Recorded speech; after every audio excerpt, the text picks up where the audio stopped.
नमस्कार, मैं हूं नगमा। आप देख रहे हैं प्राइम टाइम। देश की राजधानी दिल्ली में ऑक्सीजन का संकट बरकरार है। अपनों की जिंदगी बचाने के लिए ऑक्सीजन प्लांट के बाहर लोगों की लंबी लंबी कतारें हैं।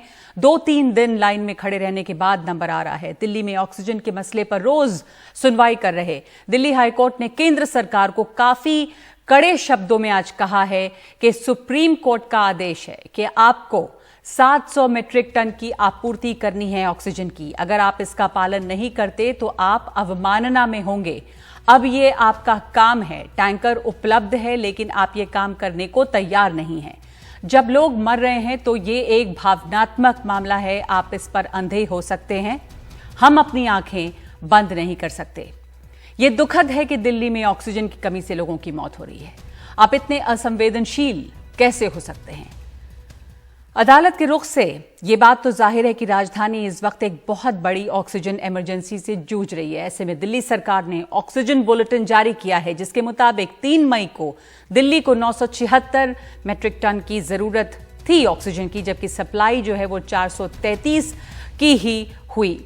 यानी कुल मांग की 44% ऑक्सीजन सप्लाई ही दिल्ली को मिल सकी। पिछले एक हफ्ते में दिल्ली को औसतन रोजाना 976 MT की जरूरत रही, जबकि 393 मीट्रिक टन ऑक्सीजन ही मिल सकी। 3 मई को दिल्ली सरकार के पास 41 अस्पतालों से ऑक्सीजन के लिए SOS कॉल्स आए, जिनमें 7142 ऑक्सीजन बेड्स थे। दिल्ली में ऑक्सीजन का असर जो है, ये जो लॉकडाउन है, माफ कीजिएगा, दिल्ली में जो लॉकडाउन हुआ है इस कोरोना महामारी की वजह से, उसका असर रोजी रोजगार पर भी पड़ा है। और ऐसे समय में दिल्ली सरकार ने 72 लाख राशन कार्ड धारकों को अगले 2 महीने मुफ्त राशन देने का एक बड़ा ऐलान किया है। इसके साथ ही 1,56,000 ऑटो और टैक्सी चालकों के खाते में केजरीवाल सरकार 5-5 हजार रुपए की मदद देने की भी बात कर रही है। मजदूरों के खाते में इससे पहले 5-5 हजार रुपए दिए गए थे। जब से कोरोना की दूसरी लहर आई है, तब से एक तरफ बेरोजगारी बढ़ी है। Centre for monitoring Indian economy के अनुमान के मुताबिक अप्रैल महीने में ही 70 लाख से ज्यादा लोगों की नौकरियां खत्म हुई हैं।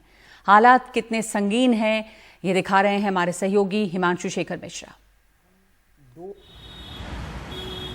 दिल्ली में 10 मई तक लॉकडाउन है, बिहार में 15 मई तक लॉकडाउन रहेगा, हरियाणा में भी लॉकडाउन है। यही स्थिति कई दूसरे राज्यों की है। कई राज्यों में कारखाने फिर से बंद हैं, मजदूर फिर से घरों को लौट रहे हैं। Centre for monitoring Indian economy का कहना है, इस नए दौर में सिर्फ अप्रैल महीने में मार्च के मुकाबले करीब 70 लाख नौकरियां चली गईं। इनमें से 28 लाख नौकरियां सैलरी वाली थीं, जबकि 6 लाख दिहाड़ी के मजदूरों का काम छीन गया। 28 लाख के ऊपर सैलरीड जॉब्स कम हो गई, तो 60 लाख जॉब्स एम्प्लॉयमेंट एग्रीकल्चर में कम हो गया और 28 लाख से ज़्यादा नौकरियां सैलरीड वर्कर्स की कम हो गई। ये चिंताजनक बात है। कुछ लोगों जिनकी नौकरियां चली गई, उन्होंने सेल्फ एम्प्लॉयमेंट शुरू कर दिया या कोई और छोटा मोटा कारोबार शुरू कर लिया। इसलिए बिजनेस पर्सन्स की जो नौकरियां हैं वो 20 लाख से बढ़ गई। तो 60 लाख एग्रीकल्चर में कम हुई, 28 लाख सैलरी जॉब्स में कम हुई, लेकिन 20 लाख कहीं और बढ़ गई बिजनेस में। तो नेट बेसिस पे 72 लाख नौकरियां कम हुई हैं। हालांकि centre for monitoring Indian economy का मानना है कि बेरोजगारी इस साल अप्रैल में पिछले साल जैसी नहीं है, जब बेरोजगारी दर 24% के रिकॉर्ड स्तर पर पहुंच गई थी। कोरोना महामारी किस तेजी के साथ देश में फैल रही है, उसका अंदाजा केवल इस बात से लगाया जा सकता है कि केवल अप्रैल महीने में देश के घरेलू व्यापार को 6.25 लाख करोड़ रुपए के व्यापार का नुकसान हुआ, जिसमें लगभग 4.25 लाख करोड़ रुपए रिटेल व्यापार को और 2 लाख करोड़ रुपए का होलसेल व्यापार को नुकसान हुआ है। CMI का आकलन है कि अप्रैल में कृषि क्षेत्र में सीजनल कारणों से करीब 60 लाख रोजगार के अवसर घटे, जबकि इस महीने में करीब 20 लाख लोगों ने फिर से अपना रोजगार खड़ा किया। कोरोना संकट से निपटने के लिए जैसे जैसे अलग अलग राज्य लॉकडाउन की अवधि बढ़ाते जा रहे हैं, कोरोना का साया अर्थव्यवस्था पर गहराता जा रहा है। जाहिर है, आर्थिक मोर्चे पर चुनौती बड़ी हो रही है और सरकार को लॉकडाउन की मार झेल रहे वर्करों और व्यापारियों को राहत पहुंचाने के लिए जल्दी पहल करना होगा। दिल्ली से हिमांशु शेखर, एनडीटीवी इंडिया। दिल्ली में लॉकडाउन है, कई जगहों पर, कई राज्यों में लॉकडाउन अपने अपने पैमाने पर है और अब धीरे धीरे लॉकडाउन पूरे देश में बढ़ता हुआ नजर आ रहा है। कई राज्यों के बाद अब बिहार में भी 15 मई तक संपूर्ण लॉकडाउन का ऐलान कर दिया गया है। मुख्यमंत्री नीतीश कुमार ने ट्वीट करके इस फैसले की जानकारी दी है। हालांकि लॉकडाउन के दौरान किन चीजों पर रोक और किन चीजों पर छूट रहेगी, इसको लेकर अभी विस्तृत गाइडलाइन नहीं आई है। बिहार में पिछले कई दिनों से मामले बहुत तेजी से बढ़े हैं। राज्य सरकार ने पहले नाइट कर्फ्यू लगाया, शाम 4 बजे दुकानें बंद करने का आदेश दिया, लेकिन कुछ खास असर नहीं हुआ। उसके बाद लॉकडाउन का फैसला लिया गया है। इस बीच खबर मध्य प्रदेश से भी आई है कि मध्य प्रदेश के सतना में ऑक्सीजन की बड़ी कालाबाजारी हो रही है और इसका भांडाफोड़ हुआ है। अस्पताल से चोरी सैकड़ों ऑक्सीजन सिलेंडर की कालाबाजारी हो रही थी। जरूरतमंदों को ऐसे वक्त में जब लोग ऑक्सीजन के लिए मर रहे हैं, 35,000 रुपए में सिलेंडर बेचा जा रहा था। देश में महामारी के इन तमाम इस आपदा के दौरान लेकिन बड़ी अजीब सी बात है कि इसके बावजूद सेंट्रल विस्टा प्रोजेक्ट सरकार की प्राथमिकता में अभी भी ऊपर है। सरकार ने तय की है पीएम आवास, जो नया पीएम आवास है उसकी डेडलाइन क्या होगी, अगले साल दिसंबर तक ये बनकर तैयार होगा नया पीएम आवास। तो ये तमाम चीज़ें इस आपदा के दौरान भी चल रही हैं और अब आखिरकार क्रिकेट का आईपीएल टूर्नामेंट भी कोरोना की वजह से फिलहाल टला है। ये फैसला बीसीसीआई के इमरजेंसी मीटिंग के बाद किया गया। बीसीसीआई ने कहा है कि खिलाड़ियों की सेहत से समझौता नहीं किया जाएगा। एक बयान जारी कर कहा गया है कि ये मुश्किल समय है, हमने कुछ सकारात्मकता और खुशी लाने की कोशिश की, लेकिन ये लोगों के अपने परिवारों के पास जाने का समय है। आईपीएल के बाकी मैचों पर फैसला बाद में होगा। दरअसल आज सनराइजर्स हैदराबाद के रिद्धिमान साहा भी कोविड पॉजिटिव पाए गए। इससे पहले कल कोलकाता नाइट राइडर्स के 2 खिलाड़ी वरुण चक्रवर्ती और संदीप वॉरियर कोरोना संक्रमित पाए गए थे। चेन्नई सुपर किंग्स के सपोर्ट स्टाफ में भी कुछ को कोरोना हुआ। कल केकेआर और आरसीबी का मैच टला भी। चेन्नई भी अपना अगला मैच खेलने को तैयार नहीं था। इसके बाद ये फैसला लिया गया है और ऐसी खबरें मिल रही हैं कि एक हफ्ते बाद मुंबई या फिर यूएई में आईपीएल के जो बाकी मैच हैं वो खेले जा सकते हैं। और इस दौरान जब इस तरह की आपदा हर जगह है और जब एक बेबसी चारों तरफ है, कुछ लोग मसीहा बनकर सामने आए हैं क्योंकि सरकारों से बहुत मदद मिल नहीं रही है, चाहे वो राजधानी दिल्ली हो या देश के दूसरे शहर हों। और ऐसा ही एक नाम आप सब जानते हैं, पिछले लगभग 1.5 साल जब से पहली वेव आई थी कोरोना की, तब से लगातार काम कर रहे हैं हमारे साथ। कई बार उनकी पहले बातचीत हुई और इस वक्त भी जुड़ रहे हैं हमारे साथ सोनू सूद, मशहूर एक्टर, अब उससे ज़्यादा मशहूर समाज सेवी के रूप में, जो लोगों के लिए एक तरह से मसीहा बनकर सामने आए हैं, तमाम तरह से लोगों की मदद करते हुए। बहुत बहुत स्वागत है आपका सोनू और धन्यवाद हमें समय देने के लिए। धन्यवाद, थैंक यू सो मच। हमने आपसे कई बार बात की है, पिछले साल भी बात की, जब ये माइग्रेंट समस्या, लोगों का पलायन हो रहा था, उस समय भी हमने देखा कि आपने लोगों को, कोई कहीं से भी आपको फोन करता था, आप उसकी मदद के लिए आपकी टीम लगी रहती थी। अभी हमने दिल्ली में ऑक्सीजन संकट की बात की और आप भी इसको देख रहे हैं, महसूस कर रहे हैं, आपके पास भी हजारों कॉल्स आते हैं। अपनों की जिंदगी बचाने के लिए लोग लंबी लंबी लाइन में खड़े रहते हैं।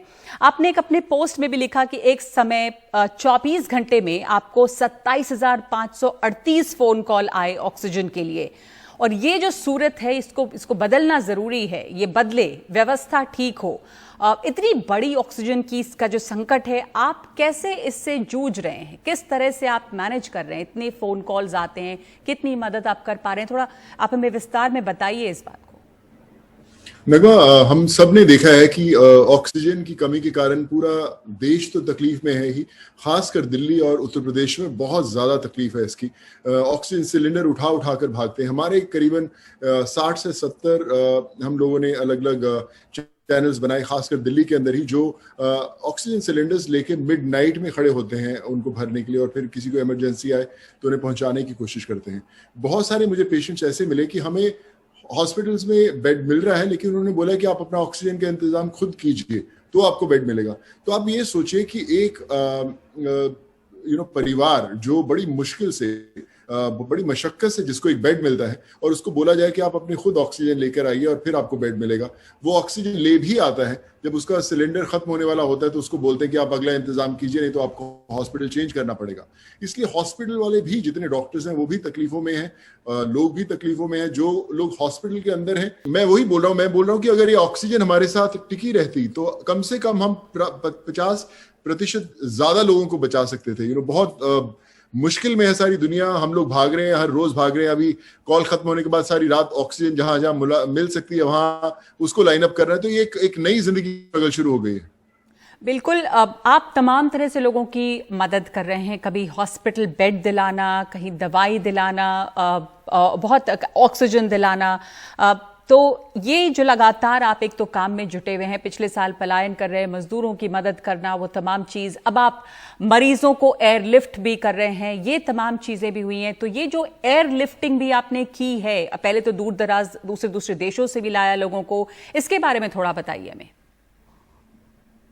ये एयरलिफ्ट 2 हुए नगमा। वहां एक नागपुर से था, मुझे याद है, नागपुर में एक लड़की थी भारती जो एक एयरलाइन कंपनी में काम करती थी और अचानक उसे कोरोना हुआ, लंग्स बहुत डैमेज हो गए, हालत में पहले से काफी सुधार आया और हम लोग दुआ कर रहे हैं कि जल्द से जल्द वो ठीक हो पाए। एक परसों एयरलिफ्ट हुआ झांसी से, वो उसको भी हम हैदराबाद लेके गए। तो मेरा मानना ये था कि इन मुश्किल समयों में जब ऑक्सीजन नहीं मिल रही, बेड नहीं मिल रहे, अगर हम वो छोड़ देंगे, हम लोग वो एक विश्वास जो लोगों का बना हुआ है हम पर छोड़ देंगे कि भैया आपका इंतजाम यहाँ पर इस शहर में नहीं हो सकता, तो लोगों का विश्वास टूट जाएगा। जब हम लोगों ने एयरलिफ्ट कराया तो बहुत लोगों के अंदर वो आया कि बॉस छोड़ना नहीं है हमें, यहाँ पर हम अपनी जान बचा सकते हैं परिवार वालों की, और उन्हें एक नई दिशा जरूर मिली। बिल्कुल। सोनू, आप बैंगलोर में भी आप लोगों ने काम किया है हाल ही में, उसके बारे में बताइएगा डिटेल्स। ये जो बैंगलोर में भी आपने लोगों की मदद पहुंचाई है, उसके बारे में बताएंगे, क्योंकि बहुत सारे ऐसे इंडिविजुअल केसेस हैं, केस स्टडीज हैं, इतने हजारों हजार आपके पास फोन आते हैं, पर अभी हाल में एक और वाकया जहां पर आपने बैंगलोर में लोगों की मदद की। आपकी आवाज थोड़ी सी कम आ रही, पर जो मैं समझा कि बैंगलोर में जो कल किस्सा हुआ हॉस्पिटल के अंदर जहां पर ऑक्सीजन खत्म हो गई थी, पूरी रात टीम ने लगकर ऑक्सीजन सिलेंडर्स इधर उधर से पकड़े और फिर लेकर गए और हम लोग बचा पाए लोगों को। नहीं तो 20-22 लोगों की जो जान थी बड़ी खतरे में थी। और मुझे लगता है कि हर कुछ 2-4 घंटे के अंदर कहीं ना कहीं अस्पतालों में कहीं ना कहीं से फोन जरूर आते लोगों की तकलीफों में। आई थिंक वो एक बहुत बड़ा चैलेंज है। आप लोग, आपकी टीम बैंगलोर में कर सकी, ऑक्सीजन खत्म हो रहा था, बचा सकी। दिल्ली की में हमने देखा है अस्पतालों से कि SOS आ रहा है। जयपुर गोल्डन अस्पताल, यहाँ पे बत्रा अस्पताल में उस दिन एक इस तरह का SOS आया। जयपुर गोल्डन में तो लोगों की मौत भी हुई थी ऑक्सीजन की कमी से। तो ये सोनू, ताज्जुब होता है कि आप और आपकी टीम मिलकर ये कर पा रही है, सरकारें ये नहीं कर पा रही बहुत सारी जगह पे। दिल्ली में देखिए आज कोर्ट ने इतनी फटकार लगाई है कि आप रिक्वायरमेंट जो है वो पूरी करें, पर ये हो नहीं पा रहा है। तो हर एक कॉल जो मदद की आपके पास आती है या और भी लोगों के पास आती है, वो ये दिखाती है कि सिस्टम जो है वो नाकाम है। इसको देखकर बहुत दुख होता है। आप ये मानिए कि वो जो लोग हम तक नहीं पहुंच सकते, जिनकी अप्रोच नहीं होती, या हम लोग उनके मैसेजेस मिस कर देते हैं, उन लोगों का क्या हाल होता होगा। उनकी जिंदगी भर आप टैक्स भरते हैं, मेहनत करते हैं, आप सिर्फ क्या मांगते हैं कि बॉस मैं जीना चाहता हूं, मुझे ऑक्सीजन चाहिए, मुझे एक अच्छा अस्पताल चाहिए अगर मुझे कोई तकलीफ आए। और जब उनको अस्पताल भी नहीं मिलता, ऑक्सीजन भी नहीं मिलता, आप सोचिए कि जिन परिवारों के लोग नहीं रहे, वो पूरी जिंदगी अपने आप को कभी माफ नहीं कर पाएंगे, क्योंकि उनके माता पिता, किसी के बच्चे, वो उनको एक अस्पताल नहीं दिला पाए, तो कैसे जिएंगे वो लोग। सो आई थिंक हम ऐसे सिस्टम पूरा फेल हुए हैं। हमें मानना चाहिए जब गलती होती है, तो मानने में सबसे बड़ी मुझे लगता है बहादुरी होती है कि हम लोग कैसे सुधार कर सके। लेकिन हमने इस पूरे पैंडेमिक में, और इस खासकर जो हेल्थ केयर सिस्टम जो हमारा फेल हुआ, उससे ये चीज जरूर सीखी है कि जब हम इससे बाहर निकले तो मैक्सिमम हॉस्पिटल बनने चाहिए शहरों में, स्टेट्स में, ताकि आगे जिंदगी में कभी भी लोग अगर एग्जाम्पल दे किसी अच्छे हेल्थ केयर सिस्टम की, तो वो हिंदुस्तान की दे। ये सालों से बात होती आई है कि हेल्थ केयर सिस्टम को मजबूत करना, आपने भी सुना होगा बहुत साल से, दशकों से, कि मजबूत करने की ज़रूरत है। पर अफसोस कि हम देखते हैं कि अब तक उस पर अस्पताल काफ़ी बने, लेकिन अभी भी देखिए कि बहुत सारे अस्पताल हैं जहां पर इंफ्रास्ट्रक्चर नहीं है, तो वो प्राथमिकता नहीं रही हेल्थ केयर पर। बदलेगी ये सूरत? आपको लगता है इससे सीख लेंगे? अस्पताल बने भी तो भी हेल्थ केयर सिस्टम जो है वो दुरुस्त हो हमारा, हर मरीज को हक है कि इलाज मिले, दवा मिले, ऑक्सीजन मिले, ऐसी व्यवस्था होगी? क्योंकि मानना कि हाँ गलती है, ये कमी है, हमारे लिए चुनावी मुद्दे नहीं बनते, सरकारें इसके ऊपर बनती या गिरती नहीं हैं, ये बहुत बड़ी त्रासदी है। बिल्कुल, देखिए मैं भी सीख रहा हूं, मुझे कोई हेल्थ केयर के बारे में बहुत पता नहीं था। इसके बारे हर रोज हमें अब ये पता है कि ऑक्सीजन कहाँ मिलती है, हमें ये पता है कि बेड कैसे लेना, हमें पता है कि इंजेक्शंस कहाँ से लेने हैं। मैं अभी ऑक्सीजन प्लांट्स बाहर से मंगवाने के लिए लगा हूं कि 2-3 दिन के अंदर अगर सब ठीक रहा तो हिंदुस्तान में ऑक्सीजन प्लांट्स कुछ डिफरेंट स्टेट्स में लाने की कोशिश कर रहे हैं। तो ये सब सीख ही रहे हैं। जब मुझे कुछ नहीं आता था तो मुझे लगता है कि सरकारों के पास बहुत बड़ा इंफ्रास्ट्रक्चर है, सब स्टेट्स, सेंट्रल गवर्नमेंट के पास, वो पूरा का पूरा क्यों ना उसको फुल फोर्स में ला ऐसा बना दिया जाए सिस्टम कि लोग कहें कि बॉस क्या बदला है हेल्थ केयर सिस्टम। जिन लोगों ने जाने गंवाई है, मुझे लगता है इससे बड़ी श्रद्धांजलि उन लोगों के लिए नहीं हो सकती। लगातार आपके पास फोन आते रहते हैं सोनू, हजारों हजार, और आपकी टीम मदद करने की कोशिश लगातार करते हैं, पर्सनली फोन अटेंड करते हैं। अब बहुत सारे दिन होते होंगे जब खुशी होती होगी कि आप किसी की मदद कर पाए, जैसे कल आपने बैंगलोर की ही बात बताई, ऑक्सीजन खत्म हुआ था वहां पर और कैसे आपकी टीम दिला पाई, पर बहुत सारे दिन बहुत नाकामी, बहुत मायूसी होती होगी, क्योंकि मुमकिन नहीं है। आप अस्पतालों में आपने बोला है कि हम फोन करते रहते, घंटों फोन करते हैं, पर बेड्स नहीं मिलता। अफसोस होता होगा बहुत कि आज तो आप लगातार इस काम में जुटे हुए हैं।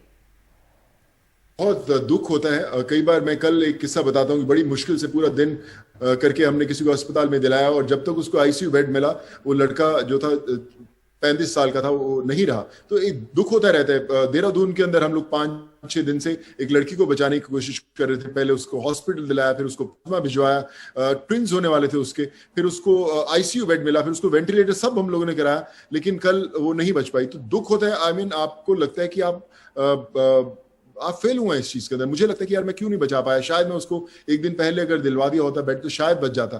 तो मेरा दिल टूटता जरूर है, लेकिन मुझे ये भी पता कि हजारों ऐसे बहुत सारे लोग हैं जो अभी भी कोशिश कर रहे हैं मुझ तक पहुंचने के लिए, एक अस्पताल के लिए, बेड के लिए, आईसीयू के लिए, वेंटिलेटर्स के लिए। मुझे टूटना नहीं है, मुझे और मजबूत होना है, मुझे और लोगों को साथ में जोड़ना है। और आप विश्वास मानिए नगमा, जिस हस्बैंड की वो वाइफ सभा उसका नाम था, देहरादून डून्स हॉस्पिटल में उसकी जान गई, ट्विंस उसके होने वाले थे, और वो जो उसका हस्बैंड था मुझे बोल रहा था कि सर आप मुझे बताइए कि मैं आपके साथ जुड़ना चाहता हूं, आप बहुत अच्छा काम कर रहे हैं, मैं अपनी वाइफ को तो नहीं बचा पाया लेकिन मैं और लोगों को बचाना चाहता हूं। मैंने उसको बोला कि आप 2-4 दिन आप अपनी वाइफ के बारे में सोचिए। कहते नहीं, मैं करना चाहता हूँ। हाँ, तो लोग आपके साथ जुड़ रहे हैं जैसा आप बता रहे हैं, क्योंकि आप इतना अच्छा काम कर रहे हैं और इतने लंबे समय से आप ये काम जो है वो लगातार कर रहे हैं। पर मदद जो है सोनू, आपको मुश्किल, ये जब शुरुआत आपने की और अब जब देश के अलग अलग शहरों में भी आप कर रहे हैं, एक मदद लोग करते हैं, पैसे डोनेट करते हैं, ये तमाम चीजें, लेकिन एक होता है पैसे से आगे जाके चैनलाइज करना उस मदद को, एक सिस्टम बनाना, एक व्यवस्थित तरीके से। उसके बारे में कुछ बताइए कि कैसे आपकी टीम जो है दिन रात लगी हुई है काम करने में अलग अलग शहरों में। देखिए, मैं हमेशा सबको बोलता हूं सोना अलाउड नहीं है। आपका कोई दिन नहीं, आपका कोई रात नहीं, क्योंकि रात को भी कोई ना कोई अस्पताल के बाहर खड़ा है इंतजार के लिए। कल जैसे जो बैंगलोर वाला किस्सा हुआ, अमित पुरोहित, उनकी वहां स्वैग बाइक्स है, बहुत सारे दोस्त हैं हमारे, हशमत, बहुत सारे लोग अपने घरों से सिलेंडर लाए। आप इमेजिन करिए अगर सो रहे होते रात को तो कितना बड़ी दुर्घटना घट गई होती, 20-22 लोगों की जान चले गई होती। तो सोना अलाउड नहीं जब आप करते हैं, तो वो पैसा देना बड़ा जरूरी है, लोग देते हैं, बड़ी अच्छी बात है, पर मुझे लगता है समय बिताना पड़ेगा। जो भी इन्फ्लुएंशियल लोग हैं, जो भी इस लायक हैं लोग, मुझे लगता है उन्हें अपने फोन उठाने होंगे, समय देना होगा, 2-4-6 घंटे जितने दे सकते हैं। मदद के लिए आगे आना होगा तो समय देना पड़ेगा। आपके जितने रिसोर्सेज हैं उनको, जरूरी नहीं कि आप किसी को जानते हैं ना जानते हो, लेकिन इस समय एक ऐसी त्रासदी है कि जो लोग नहीं जानते हैं एक दूसरे को, वो भी मदद कर रहे हैं। एक और मुद्दा जिसके बारे में आपने सोचा और जो अब तक बहुत लोगों ने नहीं सोचा था, बल्कि आपकी कॉलीग रही प्रियंका चोपड़ा ने इसके बारे में आपके इस ट्वीट को, आपके इस थॉट को शेयर किया अपने पोस्ट में भी, और आपको विजनरी और फिलैंथ्रोपिस्ट कहा कि आप दूरंदेश हैं, आगे सोच रहे हैं। वो है बच्चों के बारे में, क्योंकि इस कोरोना महामारी में ऐसे बहुत सारे परिवार हैं जो उजड़ गए हैं, और वो बच्चे जिनके माँ बाप नहीं रहे या कोई एक पेरेंट नहीं रहा, आपने ये मांग की है कि उनकी पढ़ाई का, उनके भविष्य का जो है वो सोचे सरकार। हालांकि अभी मौजूदा जो बीमारी है उसी से जूझ रहे हैं, लेकिन ये सोचना बहुत जरूरी है इसके बारे में बताइए, आपको ये ध्यान कैसे आया ख्याल और इसके लिए क्या आप अपील करते हैं सरकार से? लगभग मैं रोज बात करता हूँ, मैं जब बच्चों से बात करता हूँ तो वो एक मुझे याद है, इंदौर की एक लड़की थी कि मेरी मदर की 2 दिन पहले डेथ होगी, सोनू सूद सर आप मेरे पापा को बचा लीजिए। हमने उनको बेड वगैरह दिलाया, पर 2 दिन बाद वो पापा भी नहीं रहे और उनको लगा कि मैं क्या करूंगी। 16 ईयर्स की लड़की थी। ऐसे बहुत सारे बच्चे, कईयों के 2 साल 4 साल 8 साल 10 साल के बच्चे जिनके पेरेंट्स नहीं रहे, उनके ग्रैंड पेरेंट्स नहीं रहे पूरे। आप सोचिए कि उनको कौन पालेगा। आप बोलेंगे उनके अंकल्स होंगे, आंटीज होंगे, कितने समय क्या वो माँ बाप बन सकते? नहीं बन सकते वो माँ बाप। उनको आज ये रूल बनाना पड़ेगा कि हम आपके लिए खड़े हैं। आप किसी भी सरकारी स्कूल, प्राइवेट स्कूल में, हायर स्टडीज में कुछ भी करें, आपकी एजुकेशन फ्री ऑफ कॉस्ट है। That should be a law, that should be made. और आज अगर आप वो मैसेज देते हैं तो आप सोचिए कितने लोगों को उस चीज का एक विश्वास मिलेगा कि सरकारें हमारे साथ खड़ी हुई हैं। और हम लोग अगर माँ बाप जो अस्पतालों में पड़े होते हैं, उनको क्या लगता है कि अगर हमें कुछ हो गया हमारे बच्चों का ख्याल कौन रखेगा? एटलीस्ट उन लोगों को लगेगा कि हमारी सरकारों ने ऐसे रूल्स बनाए कि हमारे बच्चे पढ़ पाएंगे। बहुत बहुत इंपॉर्टेंट मुद्दा है। हम उम्मीद करते हैं कि सरकारें इस पर ध्यान दें और जो आपने सुझाव दिया है अभी समय रहते उसके ऊपर कार्रवाई शुरू हो। इसके पहले भी आपको फिक्र रही है बच्चों की, कैसे बच्चे आपको प्रेरित करते हैं। आपने मोबाइल फोन्स दिए बच्चों को कि उनके स्कूल मिस ना हो, क्योंकि हमने देखा कि ऑनलाइन क्लासेस चलने लगे तो बहुत सारे ऐसे परिवार थे जहां पर वो स्मार्टफोन्स नहीं थे जिससे बच्चे स्कूल अटेंड कर सके, क्लासेस अटेंड कर सके, और वो बच्चे पीछे छूट रहे थे। उससे जुड़ा तजुर्बा हमारे साथ आप शेयर करिएगा। देखिए, एक माँ बाप तब फेल होते हैं जब बच्चे की वो फीस नहीं भर पाते, जब उनकी बच्चे की ऑनलाइन क्लास काट दी जाती है। स्कूल्स वाले काट देते हैं कि अगर आपकी फीस नहीं आई तो आप ऑनलाइन क्लासेस नहीं अटेंड कर पाएंगे। बहुत सारे लोगों के पास मोबाइल फोन्स नहीं, हम अभी भी दे रहे हैं, हर रोज दे रहे हैं मोबाइल फोन्स, और पहले भी बहुत बांटे। तो मुझे ऐसा लगता है एक बच्चों की पढ़ाई जो है इतनी सफर हुई है पैंडेमिक में, और एक नए तरह के बच्चे होंगे। जब हम स्कूलों में पढ़ते थे हमने बहुत कुछ सीखा। आप इमेजिन कीजिए जो बच्चे 1.5-2 साल से स्कूल नहीं जा पाए, उनकी क्लासेस कट रही होंगी, माँ बाप फीस नहीं भर पा रहे होंगे, घर की आर्थिक स्थिति खराब है, कोरोना से जूझ रहे हैं, उनके मेंटल स्टेटस में क्या हो रहा होगा, कैसे बड़े होंगे, किस सोच के साथ किन वातावरण में बड़े होंगे। तो उनके लिए हमें बहुत जरूरी है आना कि आप इनकी पढ़ाई का ध्यान रखें। जो लोग अफोर्ड कर सकते हैं उनको मोबाइल फोन दें। जो स्कूल्स हैं उनको बच्चों की एजुकेशन काटने का हक नहीं होना चाहिए। सो मेरा एक दरख्वास्त है, और मुझे लगता है कि सब लोग, देश के लोग आगे आ रहे हैं उस मुहिम में। जी, लोग आगे आ रहे हैं, जुड़ रहे हैं, मदद कर रहे हैं, और ये जो सोच आपने समय सामने रखी है वो अपने आप में बहुत महत्वपूर्ण है कि अभी उन बच्चों के बारे में ध्यान रखना है जिनके माँ बाप इस त्रासदी में, इस कोरोना महामारी के दौरान नहीं रहे, या जिनके परिवार के लोग गुजर गए और वो बच्चे बेसहारा हैं। तो उनके लिए सरकारों को सोचना होगा। ये अपील की है सोनू सूद ने सरकारों से कि वो सोचें इस बारे में। इसके साथ साथ बच्चों के बारे में सोच है, लोगों की मदद लगातार करना है, लेकिन इसके साथ साथ आप एक वैक्सीनेशन के लिए भी बहुत एक्टिवली, बहुत ही सक्रिय रूप में काम कर रहे हैं। पहले लोगों में काफी झिझक थी वैक्सीनेशन को लेके। ये समझ में आया है कि वैक्सीन ही एक रास्ता है, ये जरूरी है लेना। इसके लिए किस तरह आप लोगों को समझा रहे हैं, प्रेरित कर रहे हैं? और अब जब लोग वैक्सीन के लिए तैयार हैं तो वैक्सीन भी खत्म है, वैक्सीन की भी बड़ी शॉर्टेज है। तो इस समस्या से कैसे जूझ रहे हैं आप लोग? देखिए, 2 फेज से नगमा। एक फेज था जब हम लोग बोल रहे थे कि वैक्सीन लगवाओ, और लोग आगे नहीं आ रहे थे। और अभी फेज है कि वैक्सीन आ रही है तो लोग लगवाना चाह रहे हैं, लेकिन वैक्सीन मिल नहीं रही है। बट खुशी की बात यह है कि लोग तैयार हो चुके हैं। जो पहले मेंटल लोगों के जहन में था कि वैक्सीन नहीं लगाएंगे, कुछ हो जाएगा या कुछ साइड इफेक्ट्स हैं, वो काफी हद तक जा चुके हैं। मेरे को हर रोज हजारों फोन आते हैं कि हमारी वैक्सीन लगवानी है, हम कब लगवा सकते हैं। सो आई थिंक वो एक अच्छा है। जब वैक्सीनेशन ड्राइव पूरी हो जाएगी, सब लोग लगा चुके होंगे, तो मुझे लगता है कि बहुत हद तक इस महामारी जो कोरोना की बीमारी है उस तक हम पकड़ पा पाएंगे। सो हम लोग अभी भी कर रहे हैं। करीबन 6 डिस्ट्रिक्ट्स में करीबन 1 करोड़ लोगों तक हम लोग पहुंच रहे हैं वैक्सीन लेकर ड्राइव में, ताकि उन लोगों को वैक्सीनेशन दे पाए जब भी फुल फ्लेज शुरू होगा। सो आई थिंक वो एक सबसे बड़ा इंपॉर्टेंट स्टेप रहेगा। जी, एक आखिरी सवाल सोनू आपसे कि हेल्थ केयर हमारे यहाँ जो है वो बहुत नज़रअंदाज किया गया है, और अभी भी हम अपनी जीडीपी का 1 से 2% ही हेल्थ केयर पे खर्च करते हैं, और इसके बाद शायद ये सूरत बदले या बदलनी ज़रूर चाहिए। इसको देखकर बड़ा दुख होता है। सिस्टम के फेलियर की भी बात सामने आती है कि किस तरह हम लोग इस आपदा से जूझने के लिए तैयार नहीं थे। आप इस समय जो सबसे ज़्यादा ज़रूरत है वो ऑक्सीजन की दिखती है, वो दवाओं की दिखती है, ब्लैक मार्केटिंग हो रही है बहुत सारी जगह पर, स्ट्रीमलाइन करने की ज़रूरत है चीज़ों को। मैं आपसे आप इससे लगातार जूझ रहे हैं, इसलिए आपका आकलन की क्या जरूरत है, किस तरह चीजों को संभाला जा सकता है, मैं जानना चाहूंगी। देखिए, सबसे इम्पोर्टेंट 3 चीजें हैं: ऑक्सीजन, बेड और दवाइयां मिल नहीं रही हैं। हम आज भी भेज रहे हैं, आज मैं बात करूंगा, उसके बाद भी मुझे दवाइयां भेजनी है लोगों को। ऑक्सीजन और जो बेड्स हैं वो तो उसको समय लगेगा, सरकार को मे भी 1-2 साल लगेंगे वापस उसको वैसा बनाने में, लेकिन सीख बहुत लिया है हम लोगों ने, और मुझे लगता है सरकार ने भी बहुत कुछ सीखा होगा कि क्या करना जरूरी है। वो बोलते हैं, अपन बचपन में सोचते थे कि हेल्थ इज वेल्थ। अगर आपकी सेहत ही नहीं रहेगी तो क्या करेंगे घर बना के, क्या करेंगे बिल्डिंग्स बना के, बड़े बड़े हम स्ट्रक्चर्स बनाते हैं, उसका कोई फायदा नहीं अगर आपकी सेहत ही नहीं। जो हम 1 से 2% जीडीपी का खर्च करते हैं उसको कम से कम 7 से 8% तक लेके जाना चाहिए। मे बी एटलीस्ट डबल से ट्रिपल तो होना ही चाहिए जो हमने सिचुएशन देखी है।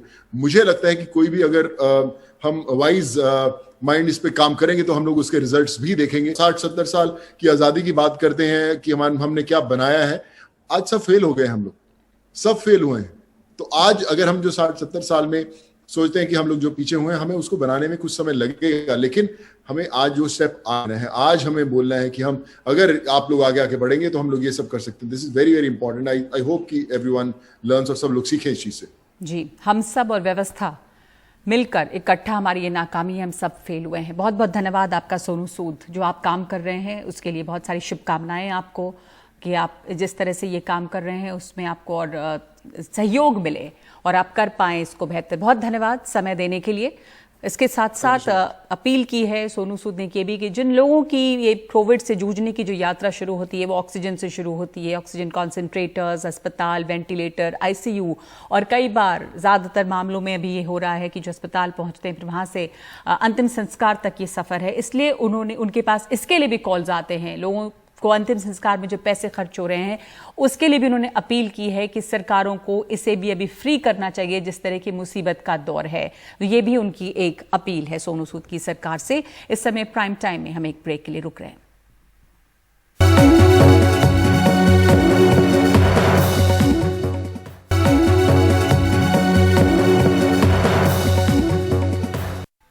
इस महामारी के बीच लेकिन चुनाव नहीं रुके, वो चाहे विधानसभा के चुनाव हो या फिर पंचायत के चुनाव। आपको ये रिपोर्ट दिखाते हैं उत्तर प्रदेश के बुलंदशहर के परवाना गांव में पंचायत चुनावों के दौरान 15 दिन में 18 से ज्यादा लोगों की मौत हुई। इनमें कोविड जैसे लक्षण थे लेकिन टेस्ट नहीं किया गया, और अब जब लोगों की मौत हुई है उसके बाद टेस्ट के आदेश दिए गए हैं कि बड़े पैमाने पर यहां पर टेस्टिंग हो। देखिए कमाल खान की रिपोर्ट।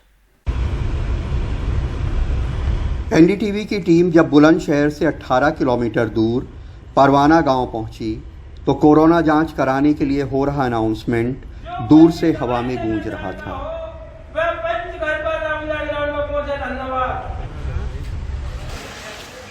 सबसे पहले हम नज़ाकत सैफी के घर पहुंचे। 28 साल के नज़ाकत फरीदाबाद में कारपेंटर का काम करते थे। पिछले लॉकडाउन में कंपनी बंद हो गई तो गांव में अपना काम शुरू किया।